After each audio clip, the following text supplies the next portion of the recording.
விஷவாயு தாக்கி உயிரிழந்த துப்புரவு தொழிலாளர்களின் குடும்பங்களுக்கு தமிழக முதல்வர் ஜெயலலிதா நிதியுதவி அறிவித்துள்ளார். தமிழக முதல்வர் ஜெயலலிதா வெளியிட்ட அறிக்கையில், காஞ்சிபுரம் மாவட்டம் சோழிங்கநல்லூர் வட்டம் காரப்பாக்கம் கிராமம் பழைய மகாபலிபுரம் சாலை அருகே செவ்வாயன்று கழிவுநீர் தொட்டியை சுத்தப்படுத்தும் போது விஷவாயு தாக்கி உயிரிழந்த குமார், சரவணன், முருகன், ராஜேஷ் ஆகியோரின் குடும்பங்களுக்கு தலா 1 லட்சம் ரூபாயும், காயமடைந்த விஜிக்கு 50,000 ரூபாயும் வழங்கப்படும் என்று தெரிவித்துள்ளார். இந்நிலையில் தேசிய துப்புரவு பணியாளர் மறுவாழ்வு ஆணைய தலைவர் சிவண்ணா புதனன்று சம்பவ இடத்தில் ஆய்வு செய்தார். கழிவுநீர் தொட்டி மற்றும் குடிநீர் தொட்டி ஆகியவை சரியான முறையில் அமைக்கப்படாமல் இருப்பதையும் பார்வையிட்டார். அத்துடன் உயிரிழந்தோரின் குடும்பத்தினருக்கு ஓட்டல் நிர்வாகம் தலா 10 லட்சம் ரூபாய் இழப்பு வழங்குவதோடு அவர்களுக்கு வேலைவாய்ப்பு ஏற்படுத்தி தர வேண்டும் என்று அதிகாரிகளுடன் நடத்திய ஆலோசனையில் சிவண்ணா தெரிவித்துள்ளார்.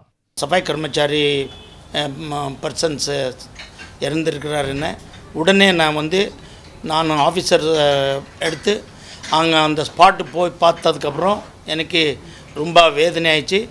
ஏன்னா சும்மா ஒரு சின்ன இதுக்காக அவர் 4 பேர் எல்லா யூத்ஸ் அவர் உயிரே கொடுத்தாருன்னு ரொம்ப இதாகிடுச்சு. அதுக்காக நான் இப்போ உடனே அவருக்கு 10 லட்சம் அவருக்கு சுப்ரீம் கோர்ட் ஜட்ஜ்மெண்ட் பிரகாரம் அவருக்கு அந்த காம்பன்சேஷன் கொடுக்கணும். அவருக்கு ஒரு